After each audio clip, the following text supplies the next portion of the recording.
Hello and welcome to the League One Lowdown mid-season review / look at how embarrassing we truly were at the start of the season. And as a special kind of reunion getting back into action, all four of us have somehow aligned our schedules to talk through League One so far this season. So let's go through everyone. Jamie, how are you doing? How would you sum up your Christmas period? I feel it's my sort of key word for my Christmas period is very quiet. I feel like I've been saying that a lot over the past few days. Been back into the back to work, and that's sort of the phrase I keep coming back to. Yeah, but happy to be back on the podcast. And yeah, you mentioned it aligning our schedule doesn't happen very often. All four of us, so yeah, should be good. Of course, we had our review episode that went out a couple of days ago, so make sure you check that out after this episode. Sam, how have you? We've not had a chance to catch up since Christmas and New Year. It feels strange a week in, but Happy New Year to everyone. Happy New Year and Happy New Year to everyone. Yeah, I'm football side. I don't particularly want to talk about football. I'm not going to lie, but we're here. But in life, life generally quite good.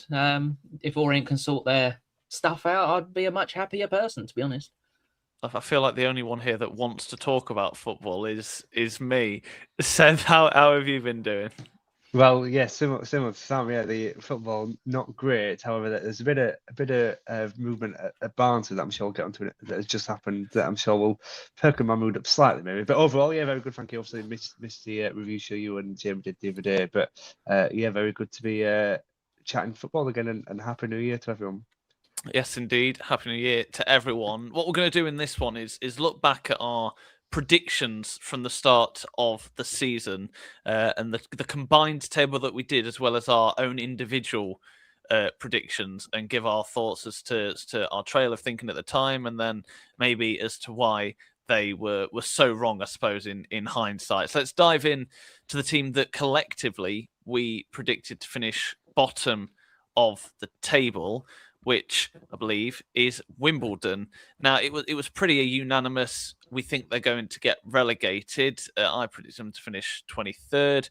Ryan, the producer, bottom. Jamie, bottom. Sam, bottom. The closest is Seb. And I think Seb, to be fair, given their current trajectory as a club, we might not be too far wrong come the end of the season. But, of course, we should mention the start of the season they had was pretty phenomenal.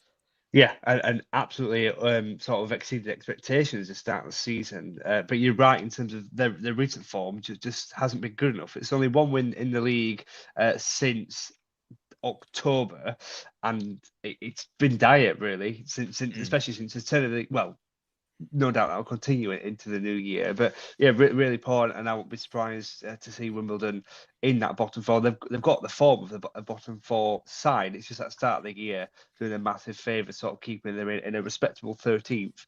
But I agree in terms of the sides below. There's some sides below that are picking up form, and they themselves just aren't. So I can absolutely pretty easily see them sliding down into more sort of places that we saw them being in at the start of the year.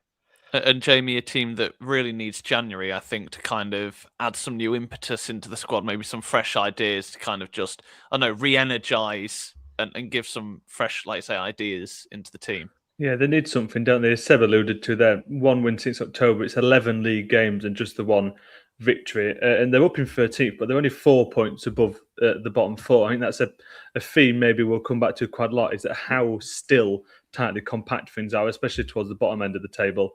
So a defeat, and they play Doncaster after the FA Cup weekend next, and that is a big swing. If Doncaster win, that closes that gap between sort of Wimbledon and that few of the teams down in the bottom four. So they need a big January. They need a few extra legs, don't they? Just some extra bodies to throw in there to try and create something, because they're on that downward trajectory massively.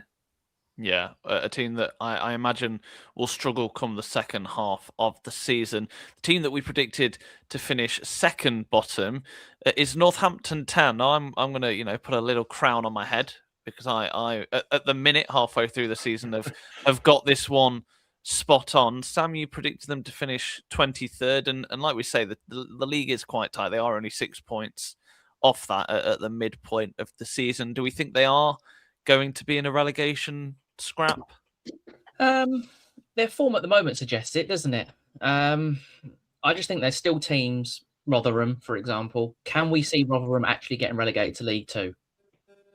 I still don't know. They'll have a big January. I mean, you can't see Blackpool, Barnsley, etc., dropping in. So I still think they'll finish in the bottom four. I just don't think their squad has enough quality, to be honest. There's not enough. In terms of club stature, they do feel like one of the teams that could be in trouble. Don't we think? Yeah, Jamie? 100%. Yeah, no, I agree with that. I mean, their recent form points in a bad direction, doesn't it? They are drawing a lot of games, and defensively at times they've been sound. A couple of 0-0 draws, sort of back to back, but they're lacking that touch at the top end of the top end of the pitch. I beg your pardon. 1 goal across their last 4 games, and in those relegation fights, it's goals that are the real sort of needed commodity. So they need something at that sort of end for me in January. I mean, when you look at the bottom 8, they've conceded the least, but they've also scored the second less. Only Port Vale have scored less than them this season. So I think, they need a bit of firepower, I think, this season. The team that we also predicted to go down as well in 22nd place is, drumroll please, Burton Albion, who are in that relegation zone. They are 21st on 27 points. Ryan, our producer, has got that spot on. I predict them to finish just outside. Seb in 19th. Jamie 23rd. I suppose as the person furthest off. Jamie, do you reckon you might be right by the end of joint with Seb? So we'll get Seb's opinion on why they might stay up if he still stands by that in a moment. But Jamie, do you reckon they'll go down? Yeah, I mean, they're another team sort of struggling for form at the minute. Their last 5 games, just the 1 victory, and they've lost their last 3 without scoring a goal. So I could sort of copy and paste a little bit what I said about Northampton in terms of top end of the pitch. I know Gary Bowyer, something we talked about, Callum, on Sunday on the review show, that there's a real want for more attacking options at Burton, and they're definitely missing that since the summer. That there was that sort of exodus a little bit in the summer, and they do need a bit of help in January. But Gary Bowyer is a good manager. We had him on the podcast, of course, and he speaks well, and he's a good coach, and he got them out of a much tougher situation last season. So there's no reason why they can't do it again this season. Just jumping up, just jumping on the back of that. That is the reason where I do back Burton to stay up, because of Guy Bowyer at the helm. You know, they're only 1 point off safety at the moment in time, and I think they absolutely will strengthen it in January. Obviously, Guy Bowyer is a bit of a no-nonsense man. He's going to tell the board what he wants, and they're going to get that for him. And there'll be reinforcements at the upper end. They've sorted the goalkeeping situation now. Obviously, Brad Collins coming in there, keeping some brilliant clean sheets along the way, and just that solid option. And now they need to sort out at the top end of the pitch, which I think they will, and might be a bit tighter than it was last year, but I do think they'll survive relegation this year. Let us know your thoughts as well. We are doing this live. I should say, if you're listening retrospectively, either on YouTube or on podcasts, some of this might sound weird if we're referencing live comments, but do let us know what you think about these teams in the comments on the stream, I suppose. Stevenage, this is, I think, the first embarrassing prediction for us all. I think the trail of thinking here was sound from all of us. We all thought Alex Ravel would try and implement his own style of play at Stevenage, and with it being one of the smaller budgets in the league, we thought that would kind of backfire. Not too long ago, they were challenging to go top of the league and were top of the league. I think they have dropped off in recent weeks down to 7th, just 1 win in their last 4 games. I predicted them to go down, so I'm not going to really question myself too much on that one, and go to Sam, who predicted them to finish highest out of all of us, but I don't think even you thought they'd finish where they are at the moment. No, and I'd like to thank Stevenage for having a terrible pitch for Sunday's game being called off as well. So thank you very much, Stevenage. It's the best thing you've actually done for Leyton Orient Football Club. So if we refer to my expected goals, we all know I love my expected goals table. They've got the lowest XG in the league of 18. If we look at expected points, they're 21st. So statistically, our predictions are bang on. Bang on. They're bang on. But as we know, football's not played on paper; it's played on the pitch. And Stevenage are very good at what they do. Extremely good. Pia Gianni and Charlie Good, exceptional. Jamie Reid seems to be somewhat back to his best this season, scoring important goals. And you do feel that if Stevenage probably had some more legs in the final third, that they could actually mount a serious charge for the top 6 this season. Yeah, Being I do honest. think some enforcement's needed, though. Maybe some new ideas, Seb. I don't know what you think, because whenever you start sliding, you don't want to panic, but you do want to kind of add some fresh legs. I think might be useful for Stevenage. No, absolutely. I think some fresh legs are more than welcome, particularly up at that sort of top end of the pitch.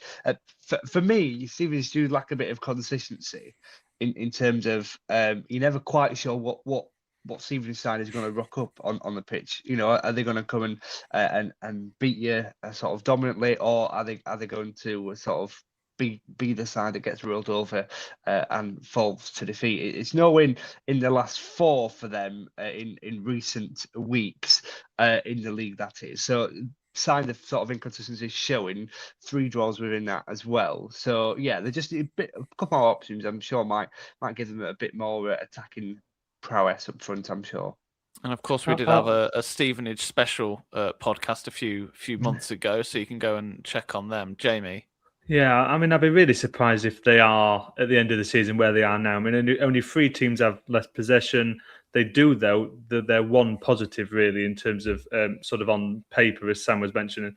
No one has conceded less goals than Stevenage so far this season, and that's the real key to their play. They're very economical in terms of their chances, and they can keep the ball out of the back of the net. Pia Gianni, of course, one of their key players. So yeah, I mean, I'll be shocked though if they end up where they are now, up in 7th. It's 1 win in the last 8 all competitions, and I think they'll start to slide. Not as low as we put them, I don't think, but they won't be as high as they are now, I'm sure. So those are the teams in the relegation places. You can stop disliking fans of those clubs. And if you're fans of one of these clubs, you might want to start liking the video as well, and leave us a review as well. It is hugely appreciated on your recommended spot podcast platform. One of the teams that has been in the news today with an appointment of a new manager after sacking Darren Moore, John Brady, the new Port Vale manager.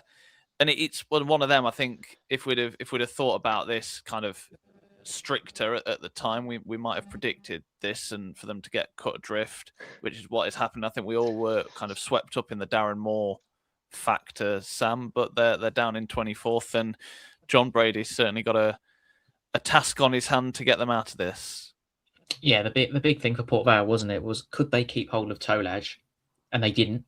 And when he left, like, they're underachieving their expected goals by 11.6, which is the most in the league by at least 8. So that's where the big problem is. You can only rely on Dante Cole so much. He came in like a house on fire, then completely just gone off the face of the earth.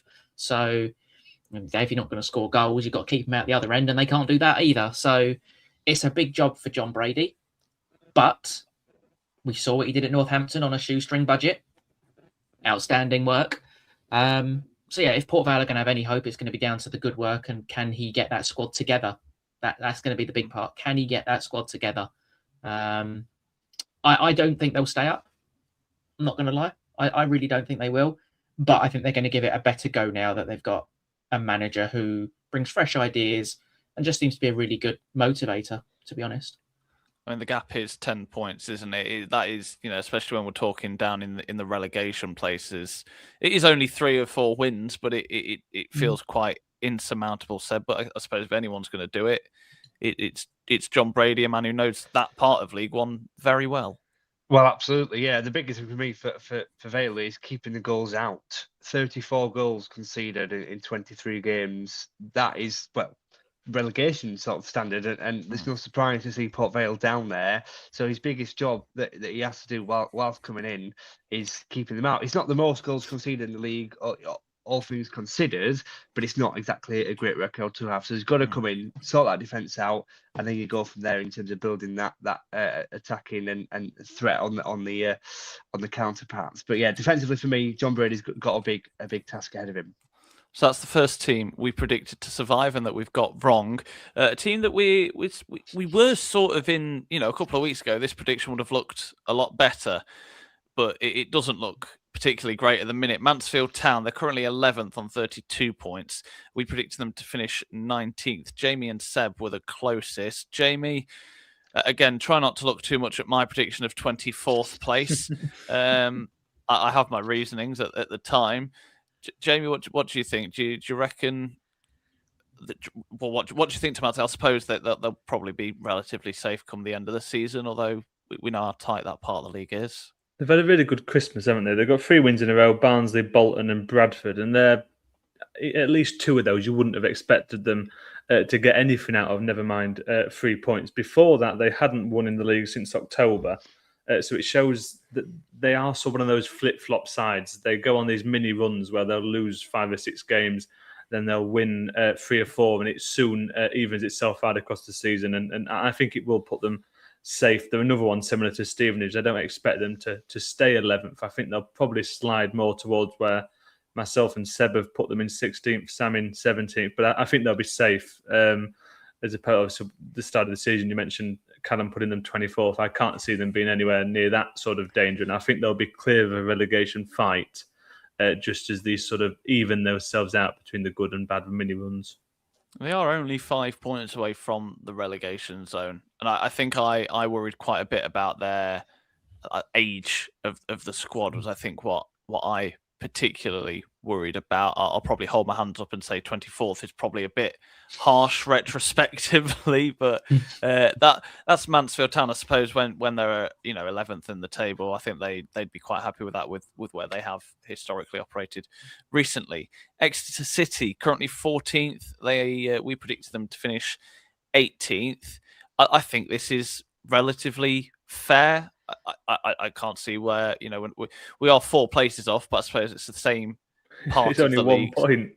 It is, yeah. It's 1 point, Jamie, isn't it? It's relatively tight. And if we'd have done this prediction 5 days ago, or this episode 5 days ago, we'd be looking at a completely different table, wouldn't we?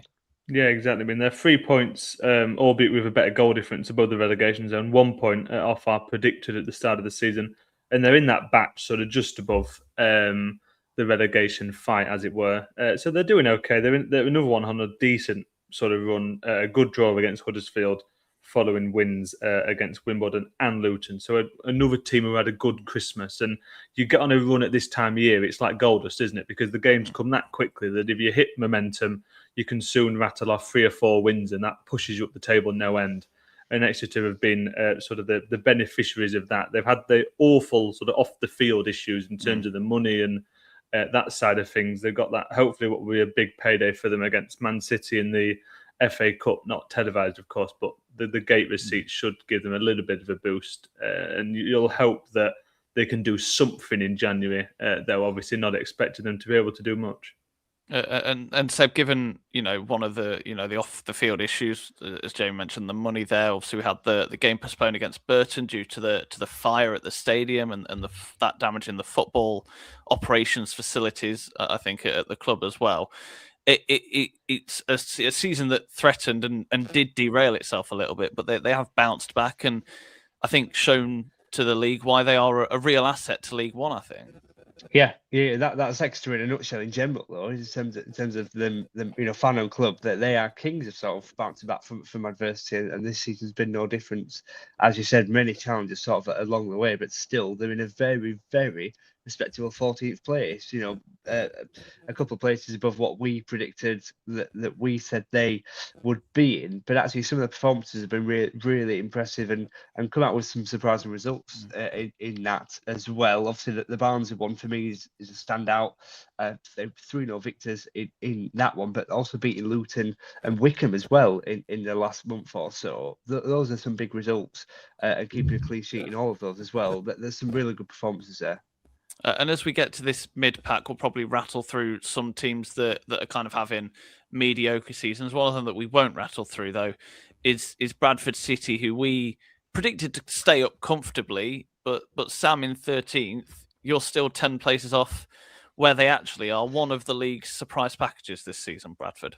Yeah, they've used their momentum, haven't they, exceptionally well. And the big part of it is their home form, isn't it? You go to Valley Parade, it's sold out. What is it, 26,000 people?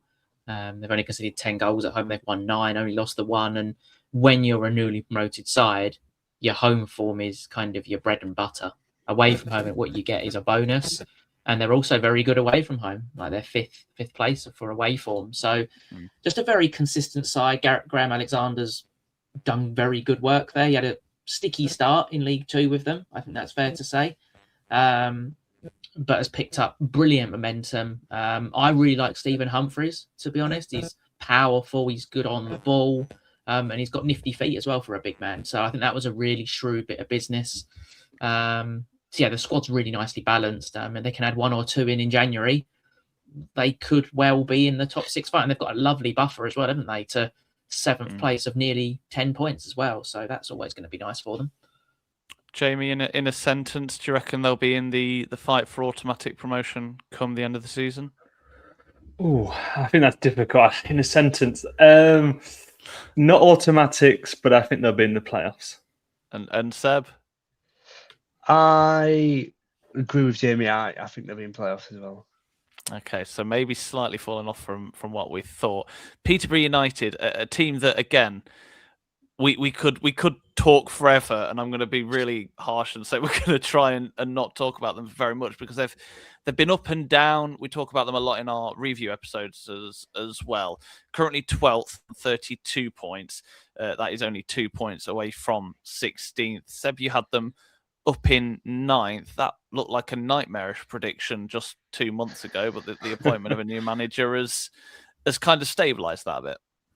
Yeah, slightly. I guess only my predictions only 3 places away from where they are currently. And you're right in terms of things generally didn't start well for Peterborough. They have got better over the past few weeks. So the thing that their last result was a defeat. But the thing, yeah, on the balance of play, I think things it's sort of been a half a season of 2 halves. If I can sort of cut down into that in terms of quarters. The first quarters, yeah. In terms that famous season of quarters. The first quarter of the season just was really poor from Peterborough, and then actually, to be fair, since the new managers come in, they have improved. Yeah. The position in the table has sort of increased, and they're sitting pretty reasonably in 12th. So yeah, based on the first half of the season, who knows where the second half could go? But yeah, certainly a half of 2 halves. Sam, in one word, are Peterborough United in the battle for playoffs? Are they the dark horses this year?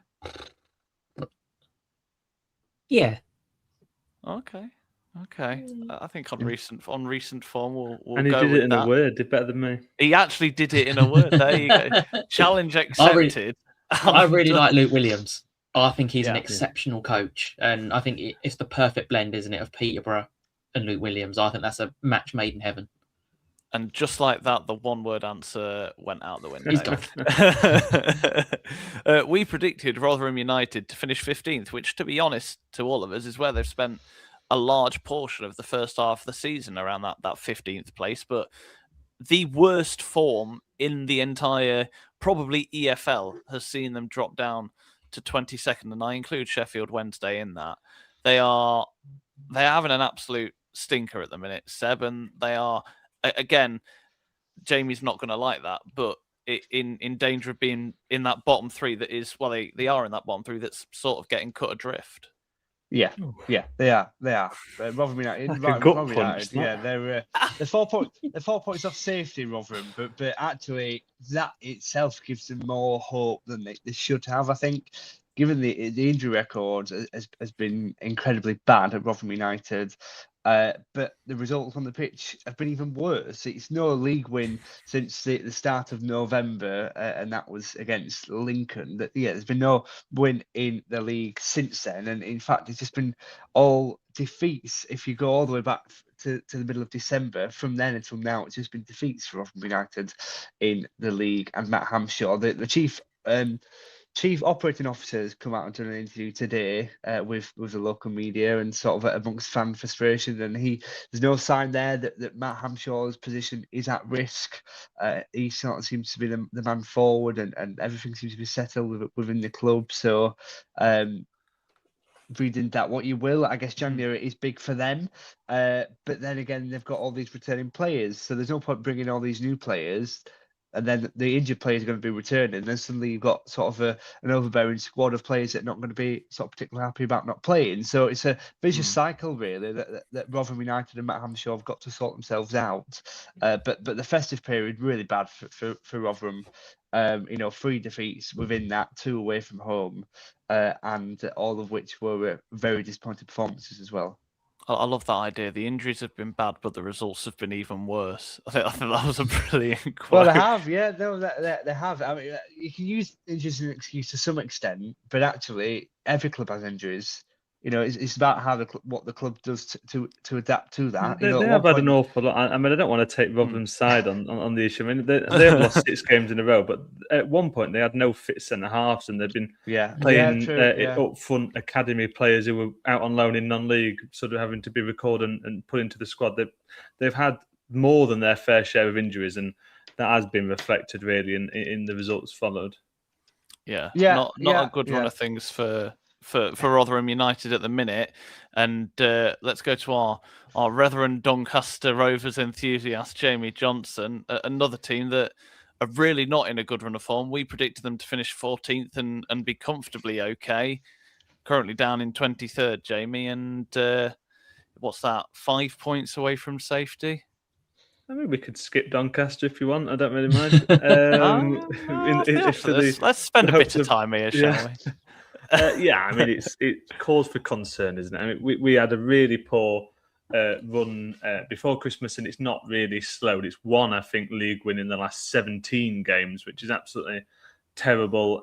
We looked okay against Stockport in a defeat that looked worse than it was between Christmas and New Year, and then on New Year's Day looked all right and was pretty good for vast portions of that game. And then one mistake and Bolton's one shot on target ends up in the back of the net, and suddenly what could have been a 3 points to sort of kickstart the new year is another draw and an elongation of that winless run. So that the wait for a win goes on. 4 new signings already, none for my money, setting my world on fire, and I'm not getting energised by the signings, which you definitely need this sort of stage of the season. We usually do Doncaster at sort of meet the owners sort of event where fans can ask questions of the ownership and the management in January, and that because of scheduling issues has been pushed back till February. So make of that what you will.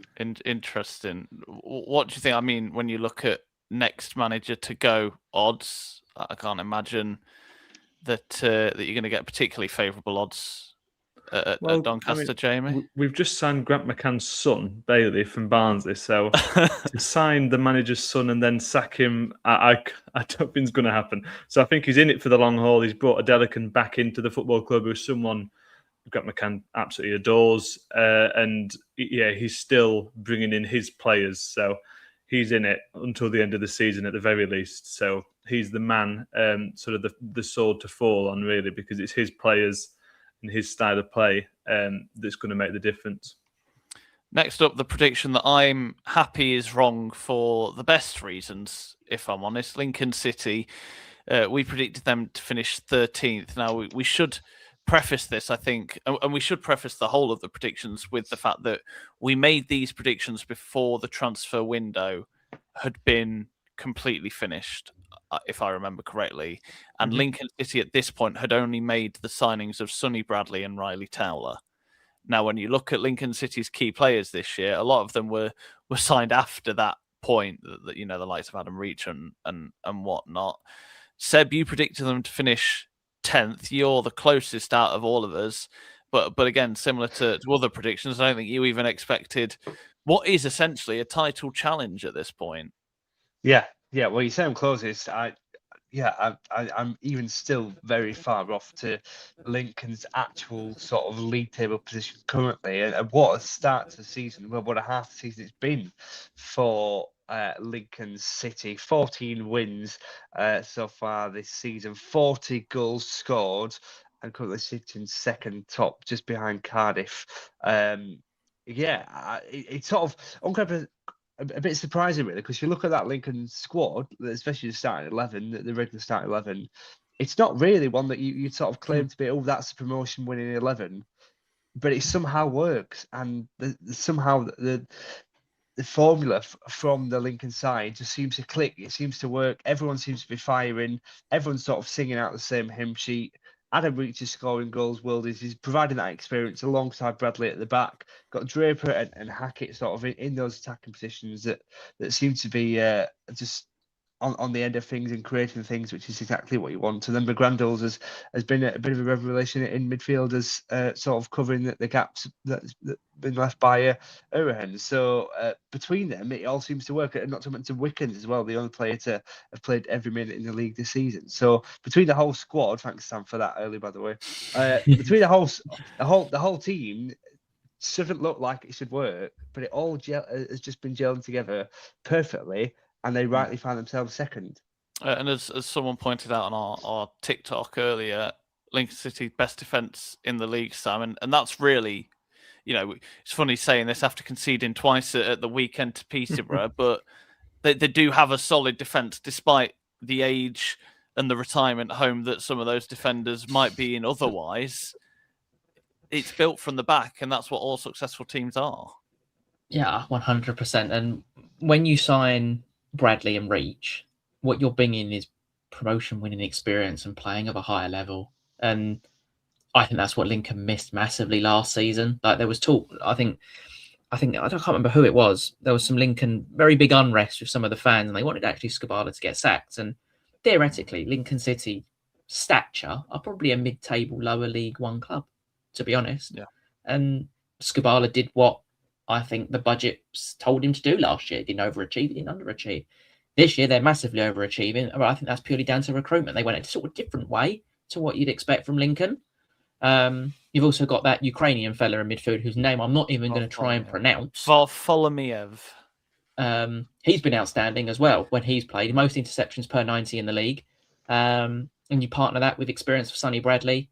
George Wickens has had a much better season and grown as a goalkeeper in confidence. Veriko, in your review show at the weekend, you mentioned arguably been the best right back in the league this season as well. So everything's just sort of clicking for Lincoln. They've also not had massive upheaval of a squad. The squad's been together for 2 or 3 years as well, which massively helps, especially at this level when there's so much money and overhaul being flown around. Like, I'll use my club as an example. You have a good year, all your good players are either on loan or they get poached. Where Lincoln do it a little bit differently and have been so smart in all their dealings. So that's probably why they're doing so well as well. I think it's been an evolution, hasn't it, since the bank, not a revolution. So positive signs for Lincoln City, which I'll take very much. One of the teams we differed on the most, and producer Ryan has actually got spot on at the minute, is Wigan Athletic. Now, the start of the season was very mixed for them, and I think to be fair, I think the whole season's been mixed for them. They're currently 15th. They were showing signs of potentially going on a good run. They're now not on a good run, Jamie. It's fairly mid-table when we thought the building blocks were there for a playoff push. Yeah, no, I agree. I had them just outside the playoffs at the start of the season. Sam and Callum in the playoffs. I'm sure you'll ask Seb about his prediction in just a minute. Please don't.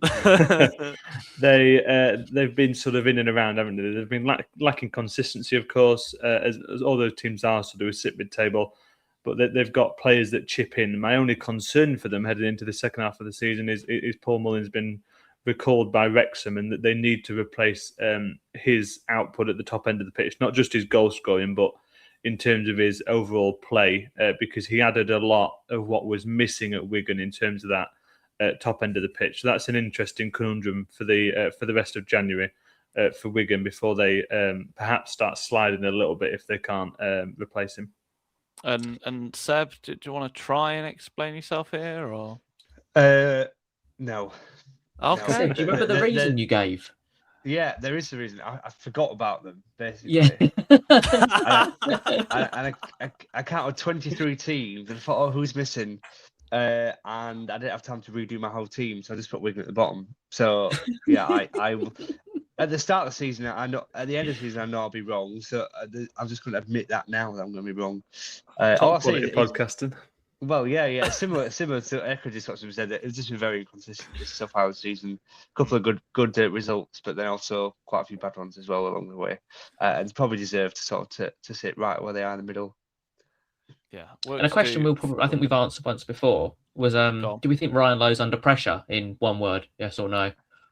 I think end of the season, yes. No. Wigan are not the club they once were, so I don't think the expectation is there. I think it's the fan base, isn't it? I think that he's got pressure from the fan base. There was a lot after that Cardiff game on Sunday, how defensively they set up, and they were going to get a point, perhaps nick a win if you can, but they were setting up to not lose that game, and there definitely seems to have that's been taken badly by the supportership. But I can't see him going. What the fan base thinks and what sort of the powers that be think don't seem to be aligned on that one. Our one-word answers are going really well. Wycombe Wanderers. I can't do one-word answers. It's no good for your TikToks, Callum, that we can't do. Wycombe Wanderers, a team that we've got pretty much spot on. We predicted 10th. We predicted 11th. They're currently 10th. Me and Ryan, again, getting this one spot on, so I'll take the glory for that one. Sam, you're one place off. I think that the new manager, in short, and a new manager has reimagined Wycombe Wanderers, and again, they're one of the dark horses for potentially playoffs this season. Yeah, we can keep Wycombe nice and short and sweet. They had a change of manager, didn't they?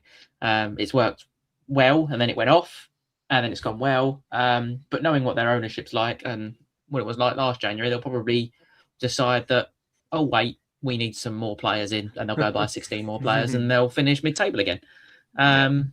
So, because Michael Duff's obviously going to want his own players. George Abbott's gone back from his loan. I know he's injured for 6 weeks. And then McInelli has gone back as well. I think it's to Nottingham Forest from his loan spell. So a couple of loan spots have opened up. So I'd expect some more incomings at Wycombe. But I think if they finish 10th after the start of the season they had, they'll probably be like, okay, we can rebuild with Michael Duff for next season. An occasion where switching manager has made sense, I think, for all parties. Barnsley, they are currently 17th, not in a good run of form either. We predicted collectively they'd finish 10th, which was heavily outweighed by Seb Jones's prediction that for the first 2 weeks of the season looked absolutely great. Yeah. Other than those first 2 weeks of the season, though, Seb, it's really not been the season that Barnsley fans wanted. Yeah, not at all. Short-lived optimism at the start of the season. Yeah, sees Barnsley now 17th. It's been a bit of a turn-off, really. The past month or two, results just really haven't gone the way of Barnsley's at all. Performances on the pitch have been great.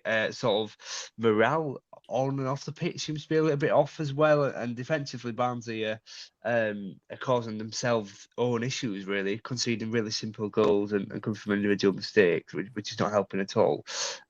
So, yeah, I'm not sort of saying this is the end, because actually Barnsley got promoted out of League One nearly 10 years ago now, and we're bottom at Christmas, and now we're 17th. So I'm not saying sort of we got playoffs from that season, by the way. I'm not saying the same is going to happen, but I'm not ruling anything out, because it's Barnsley. We've still got an incredible array of talent amongst our ranks. We've just signed Ewan O'Connell as well, the former Wrexham centre half this evening, who will just show up the back.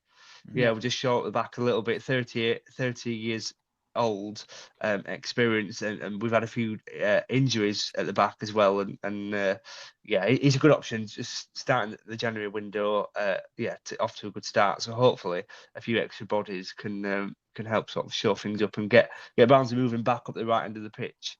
I mean, there was a point not long ago where, with the games in hand, they looked like they could go third or fourth with the games in hand. I was looking over my shoulder as a Lincoln fan, saying that they're in this battle, but you know, the run they've been on, they've dropped off, Sam.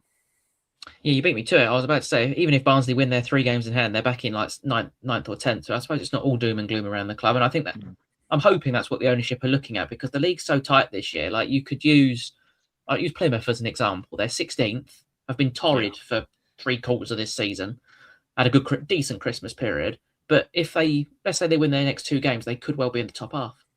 The league is extremely tight this year, and it's stupid. Hopefully ownerships are looking at points rather than league position. Agreed. There's 9 points between 4th and 16th. So I mean, it's ridiculous.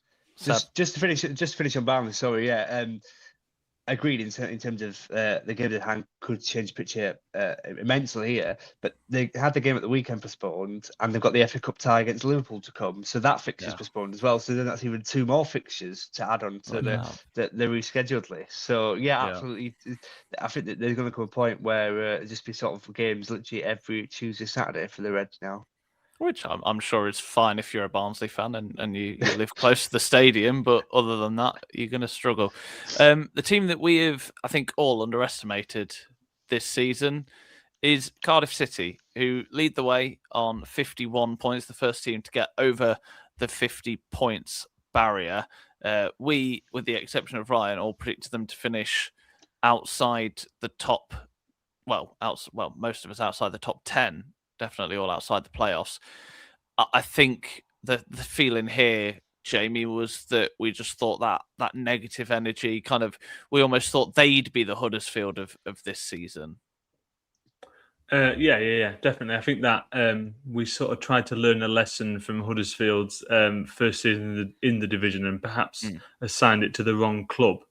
And then we'll probably get on to the club who have been a bit more like Huddersfield, where in their first season in League One. Cardiff have been exceptional. A lot of my reasoning for putting Cardiff in 10th, which is somehow the highest of the 4 of us, was due to Brian Barry Murphy. And he was unproven, and I didn't think he had what Cardiff needed, but he's proven to be a really capable manager, and he's got Cardiff ticking. Salic has been incredible for them. He's got 11 goals so far this season, and there's no underestimating how important a striker like that is, who's going to score you 20 goals a season, that can make an average team good, and it can make, in Cardiff's case, a good team great. Sam, on Brian Barry Murphy, you were very critical of him towards the start of the season in a lot of our preview episodes. Do you still stand by that? Do you still rate him? I think you put him as the worst coach in the division, and he's currently in charge of the Tide, top of the league. Oh, I think that's more down to his squad being one of the best in the division still. I'm looking at down then. No, I look at Skubala, I look at Graham Alexander. The squads are a lot less costly, shall we say, on the old wage bill, and they're keeping the pace. I don't think Cardiff have blown any team away just yet.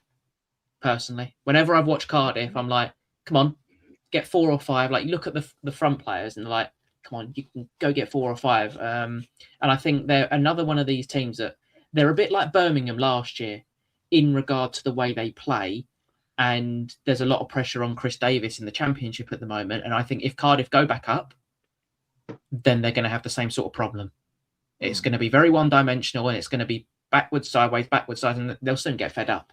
But in this league, it's okay, because when they get the ball forward, they've got the quality to finish it off. But when that quality is a lower level in the division above, they'll struggle. So in short, we're not making friends with any Cardiff City fans on this podcast anytime soon. Reading, we predicted to finish 8th. They're currently 9th, given the team that is in 8th is also on 35 points and on exactly the same goal difference. I think we're pretty much spot on. Although for my prediction, again, that's another one spot on for me. I'm doing all right here secretly. Jamie, you had them in playoffs, as did Ryan. I suppose that's not hugely out of the realms of possibility with the form and the trajectory they've been on. Unbeaten in their last 4 wins there as well. Yeah, they were made dark horses for the playoff, and I think they probably just about still remain that. We talked a lot on our review show on Sunday about how they're shooting so much outside the box, and a lot of Lewis Wing's goals have come outside the box. 40 of 48, I think the stat was, of his shots have come from outside the box. Similar for Savage, 30 out of 38. So that adds a different dimension, and that means they can play badly and still win games, because these goals are coming out sort of from nowhere, a bit rabbit out of a hat at times, especially Lewis Wing's goals. Jack Marriott has been good as well, more conventionally with his goal scoring. So I'm still hopeful that they can finish more towards the fifth I put them in. Definitely still my dark horse for the playoff. And Liam Richardson's got them ticking a little bit better than Noel Hunt had it the sort of early on in the campaign. So definitely signs to be reasonably happy for me at the very least. A very similar season to what Wycombe are having as well. The team we predicted then to just miss out on the playoffs. I suppose retrospectively, we've really overshot here, haven't we? We predicted Leyton Orient to finish 7th. They're currently 20th. We'll get the opinion of our Leyton Orient fan Sam in a moment. But Seb, you were the closest, I suppose, in this one. But even you didn't see the huge fall off they've had. And sorry, Sam, it's a massive, almost White Cliffs of Dover-esque fall off. Yeah, it's a massive fall. So there's no sort of hide away from the fact. It's just at the start of the season, I felt we've seen this too many times. Sort of a club overachieve one season and then a club underachieve massively following on from that overachievement. And that's been the case for Leyton Orient this season. They've just struggled really to get a good run of wins together. And do sit 20th in the division. Like we said, it is pretty tight. So, it doesn't give the full picture. There's probably teams with similar records to them. But yeah, they're only one place and 1 point above the relegation zone at the moment. What's happening, Sam?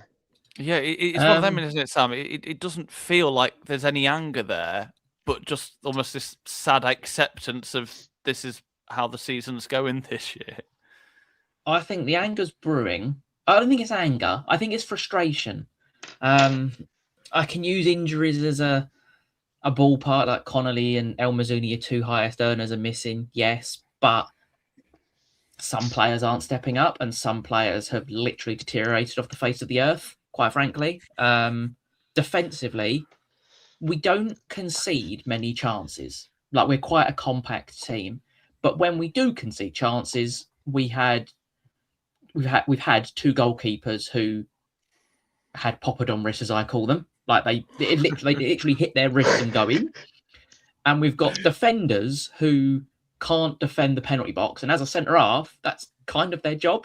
And I sound like Roy Keane here, but I rewatched a lot of the goals we've conceded this season because I like to frustrate myself with goals we concede.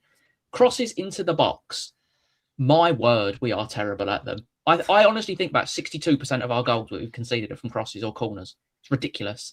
But we score goals, like we create chances for fun, and we're value for money, if anything.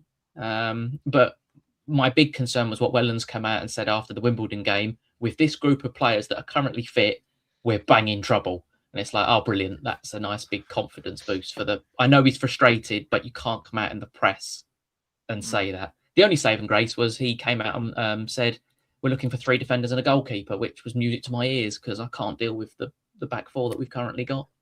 Yeah, 76 goals involving Leyton Orient this year. I think the only team that have got more is Huddersfield Town, who we'll get on into a minute. I don't think Poppadom wrists is going to catch on anytime soon, if I'm honest. Just before we get into the top 6, make sure you hit subscribe as well and like the video and rate us on your podcast platform as well. If we've not talked about your team so far, it's either because we very much over-predicted how they'll do this year and they've fallen off. One team springs to mind immediately, or they're just a good team.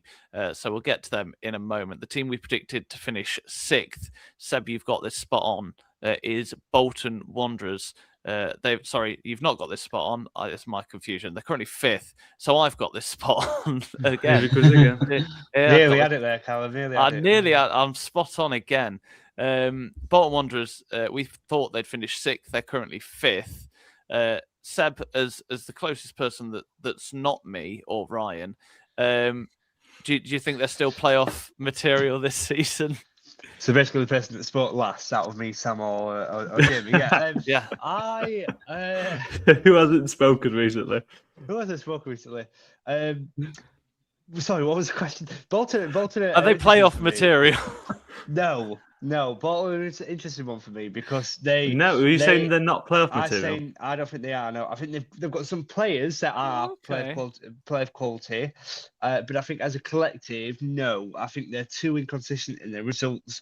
I think yes, the things they've got better this season, but actually I'm not really sold by Bolton this season.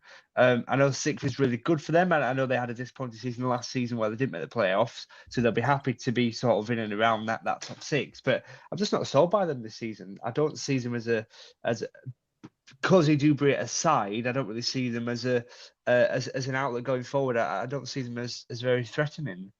Jamie, I My think big thing- you're oh god, I think you're bottom of the pile of people who haven't spoken recently, Jamie. So do you think Bolton will finish ninth come the end of the season still? I fear we're sort of peeling back the curtain too far, but I sort of gone the opposite side from Sebi because he's put them in the playoffs at the start of the season and thinks they will finish outside, and I'm sort of on the opposite because I had them ninth at the start of the campaign, and I think they've got it in them to finish in the playoffs. They have. Taking Stevenage aside, the best defence in the league, only Stevenage have conceded less so far this campaign. It's the goal scoring that has become the issue over recent weeks. Cozy Dewberry sort of not included. They had one shot on target against Doncaster and then 0 shots on target in their most recent game, drawing both of them, which is probably lucky, isn't it? Papering over those cracks in a way where you're having 2 games in a row where you're doing absolutely nothing up front and not losing either of them. So that is a something that needs addressing. I don't know if necessarily that means in January or if that means just in terms of getting the ball in positions to score much more frequently. It seems to be sort of the main issue with Bolton. If they can figure that out, there's no reason why they can't keep pace with where they are. And Sam, sorry. My big thing with Bolton is if they lose Cozy Dewberry this January, Championship clubs are going to be It's swirling possible. for a player like that. It's So possible, if they lose him, then I'm with Seb.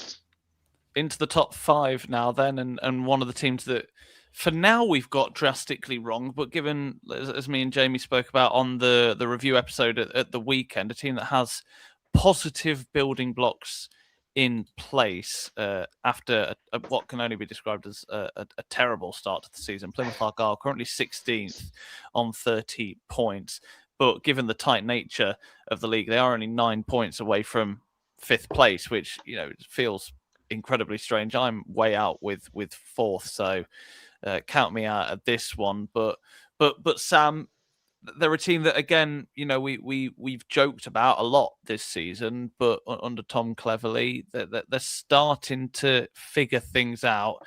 It's just taken them half the season. Yeah, there's always one team, isn't there, that somehow, regardless of their position in November, that creeps up on you, and by March time they're like, oh, they're 7th or 8th, and they're like 2 points off the playoffs, and that could well be Plymouth. They've got arguably the best number 9 in the division, and when you've got a goal scorer, and eventually you sort out your defence, you have every chance, and that's what Plymouth have now. They've sorted out their defence, and they've got some players coming back from injury. This is a big January for them, though. This is a very big January. Can they get 1 or 2 to bolster that squad? If Tolaj gets injured or suspended, as he already had been, who are they going to replace him with? That's the big one. They need another striker, and they probably need another centre-half, to be honest. Another centre-half that could stay fit and has quality. And then I think Plymouth will be okay. They may not get top 6, but I think they can have a strong second half of the season and potentially use that momentum for next season. Considering at one point, I think we all thought Tom Cleverley would be the next manager sacked. He's done remarkably well to not only keep his job, but now look like, one of the managers on the up. Who have we got in 4th place? Again, another team that we've had a bit of a nightmare with, Blackpool. I think we all kind of saw the positive momentum towards the end of the season and popped them in and around those playoff places. Seb, you put them in 3rd. That, I mean, to be fair, 4th and even 8th looks like a pipe dream for them, really. I know it is very tight, but back-to-back defeats, even though they've had the new manager sort of bounce and there has been improvements, they're not looking incredible, are they? I would disagree. I think the defeats recently have been a slight they perform. I think their form has improved since the new manager. It was 6 without defeat in the league before that, and then the past 2, I think injuries have just caught up with them a little bit, and the congested fixture schedule as well. I think actually they had managed to turn a corner a little bit in terms of Ashley Fletcher was free scoring. Taylor was well up front, and there's a few goals from Tom Bloxham within that as well, and Honeyman grabbing the assist. So I think they managed to get some sort of rhythm going, sort of in that November, December time, and then the last 2 results I think have been disappointing, but particularly the Port Vale one, because not only Port Vale we discussed bottom of the table, but also they were down 10 men for a lot of the time. So that will be interesting. But as his comments saying here, Blackpool, although they are in a bit of a troublesome position at the minute, 18th place, just 2 points off relegation. I don't think they will go down, but I think they have turned the corner, and I think they will go up the table rather than down the table. Yeah, we'll see. I can only apologise to Sam and Seb. Me and Jamie are the favourites. I can only apologise. If you want to know what that's about, head over to the YouTube video and see a team that next up that I think maybe we thought would be a bit higher up from where they are, but again, given the tight nature of the league, isn't hugely out of the realms of possibility. Seb, you got this one the closest. Luton Town. We'll get the thoughts of Jamie, who predicted them to win the league in a moment. But Seb, you put them in 7th. They are currently 8th, Luton, on 35 points. Luton have been a weird one this season. It's been really hard because sometimes they've looked like the former Premier League selves, whereas sometimes they look like they've just sort of come up from League Two. It's really sort of hit or miss in terms of what Luton you're going to get. They've got bags of quality amongst their side, but they just can't string together a consistent run of results. And actually, I think 8th is slightly sort of overachieving in terms of their season so far, because they have been on some really dire runs to the point where that sounded really bad, but anyway, to the point where I think there's been some pressure on the manager. I know obviously since Jack Welsh has come in, certainly there's been questions towards him. Was he the right man? But then at times they play some really nice football and get some really good results. So Luton have been a bit of a weird one this season, but certainly not the dominant team that we thought they were going to be at the start of the season. We should mention a change of manager as well, Jamie. Jack Welsh has come in midway through the season. He's not proved a huge revolution, but again, not done too badly, I don't think. Yeah, these things take time, don't they? And a lot of that summer recruitment, Naki Wells is one that springs to mind. He scored 1 league goal so far since coming in the summer, and he's a player you expected to do a lot more than that. They've struggled for that focal point up top. They've not been as solid defensively as they've needed to be, and I was surprised by how poor they were at the start of the season under Bloomfield. Obviously, I had them winning the league, and they've been absolutely nowhere near that at any point. And I don't think obviously they won't rise as high as that, but I would still be surprised if they managed to get promoted. They could get the playoffs. I wouldn't be shocked if they ended up in the playoffs, but I also wouldn't be surprised if they finished just outside, because they've not improved enough to show the signs that they've got enough about them to get promoted. Down to the final 2 teams then. If you've been watching the whole way around, you might figure the 2 teams we haven't mentioned so far. The team we predicted to get automatic promotion but not win the league is Huddersfield Town. Another one that me and Sam, I'll include Sam on this one, have got spot on. So I'll take the acclaim along with Sam for this one. Sam, we've not got this spot on. I should say, I keep on reading this thing wrong. I keep on reading it wrong. We were average. We predict them average. Jamie's actually the closest here, so we'll get his thoughts in a moment. But Sam, do we reckon they're still in with a chance of getting automatics? No, I don't think so. I think they're too. I know they've had a very strong run of form, unbeaten in their last 5, but while their squad is very deep, I just don't think the manager still knows how to get the best out of them. I know everyone's going to say, well, they're the top scorer in the league. They've got 45 goals. Well, defensively, they've conceded 34, which is the worst in the top half. That's more than Peterborough have conceded. So there's your big problem. Your manager can't organise them, and he's then relying on individual quality. There was a lot of pressure on League One, wasn't there, at the start of the season? Then they overhauled the squad, which was needed. Yeah. It was needed, the overhaul of the squad. And it has worked if you look at league position. But if they lose their next game, they're out the playoff. They could be out the playoffs again. So I think it's just so tight. I just think you can't lose 8 games out of your 25, which is the most, again, in the top 7, and expect to get promoted, to be honest. Yeah. Seb had them winning the league. Jamie, you're the closest with 3rd. It's one of them. It does feel like the weight of expectation on Huddersfield Town is the thing weighing them down. At least that's the impression I get. Yeah, I think that's an interesting sort of framing for it. I mean, sort of despite this good run that Sam mentioned, there still seems to sort of be that lingering discontent, and they're never as good as sort of the Huddersfield fans want them to be. And I think that they only sort of, unless they're top of the league, there is an unhappiness there, and that is dragging them down a little bit. I agree with Sam's summary that Lee Grant hasn't proven good enough in terms of getting that team organised, and the reliance on individuals, and they luckily have got a lot of really good individual footballers, and that lack of cohesion is sort of what has pulled them down. They are still 4th, of course, but I mean, issues, I guess, as an example, before sort of Seb gets his go, with Alfie May playing out of position a lot so far this season, just bits like that where it's been a real sort of head scratcher, and the simple thing hasn't been done, and sometimes the simplest thing to do is the right thing to do. And Seb, top of the league, is 12 points away for Huddersfield. That does feel like a bridge too close, unfortunately, for you. Yeah, well, they're starting the season really well. There were sort of questions about how Lee Grant was going to do, given the first managerial, but they started really well, and then they dipped off, and then they've sort of picked up the form back again. So, yeah, they are way off sort of Cardiff in 1st. But I just thought Huddersfield would be more dominant and would be the side, but clearly not the case. No, clearly not. So that means the team we predicted to finish top of the pile, I think none of us have got this, remotely close as well, really. Seb, the closest with this one, is Stockport County. They're currently 6th in the table. We all thought after a strong end to last season that they would be the team to beat. I suppose changes in squad over the summer has to account for that. Loan players moving on and things like that. We'll go up the column. We'll start with Seb and end with Jamie. Seb, you had them to finish 4th. That is the closest. Did you just think they didn't recruit well enough in the summer?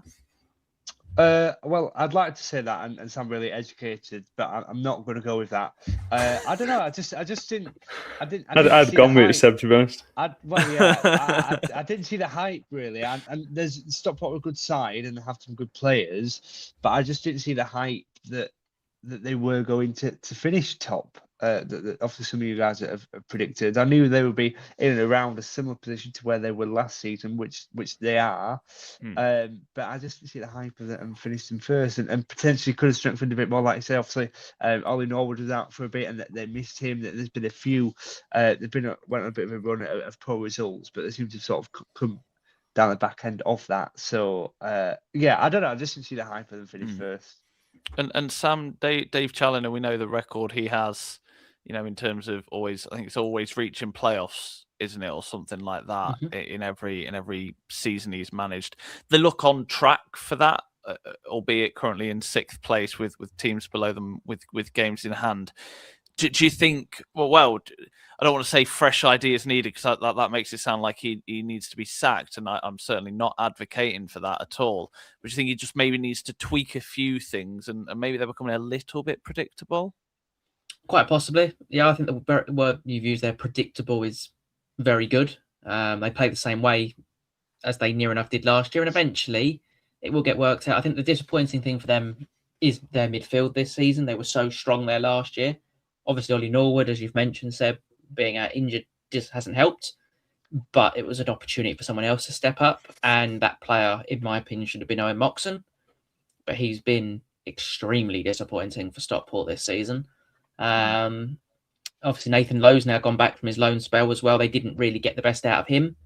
Ben Osborne's been injured as well. And I think, I don't know if this is fair, but I think they've been the biggest disappointment so far this season for me.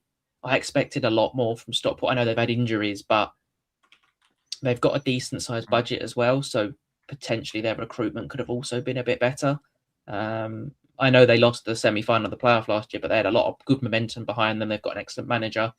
There's talk of a new stadium as well. So I felt there was a lot of positive momentum behind them. And yeah, I think they've just been a little bit disappointing this season. Well, away fans with the gazebo that's currently over that away end will be very appreciative of any new stadium there. Jamie, you had them in the automatics. They are, I think, 9 points off that. So again, not inconceivable, but it does feel like they will be in the playoffs. It's just what form they hit those playoffs in, I think.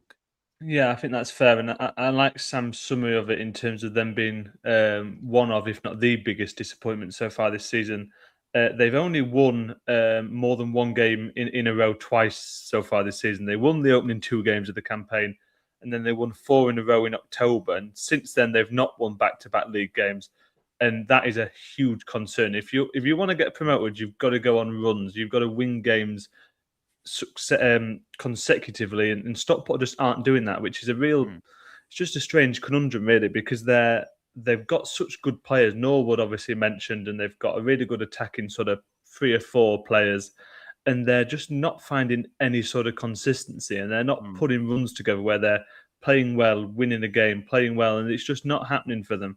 And it's really strange. It's a hard one to put your finger on, and I don't see where the solution comes from, but that they probably will have just enough to stay in the playoffs. Yeah, very interesting. Right, to round this up then, I'm going to do a rogue prediction with each of you. Just something weird that you think might happen between now and the end of the season. I will start with Sam. Well, does anybody want to go first? Anyone thought of one? I'm still thinking of mine, if I'm honest. I don't mind. Go on, Sam. Good old Orient, top 6 finish. It's going to happen. We're going to get some defenders. Aaron Connolly's going to come back, and we're going to rip the league apart. There you go. There's my rogue prediction. I've got the old tinted glasses on, as you can tell here. Seb, what do you think? You put me on the spot here. I think that one of the new managers will be sacked. So is that one of the? But I'm not saying. So what? As in one of the new managers that has already come in. This season. Will go before the end of the season. Interesting, Jamie. Is it a rogue prediction to say Doncaster will stay up? I don't know if that how rogue. Well, given current form, I would say so. I think I'm going to go with a big team goes down. So whether that's Rotherham or Blackpool or maybe even Barnsley, Seb. You know, one of those teams that we predict is too big for the league. I'm going to guess will go down. But that is it for this episode, this extended episode of the League One Lowdown. If you have enjoyed it, make sure you like, subscribe, and leave us a review, comment. All of that sort of good stuff is hugely appreciated, and share it with a friend, whether that's online or on the terraces. It is hugely, hugely appreciated. We will see you very soon for a preview episode of the limited games that are coming up this weekend, with it being an FA Cup weekend, and then normal business preview shows and review shows for every match day, or for every week, sorry. And we'll see you very soon.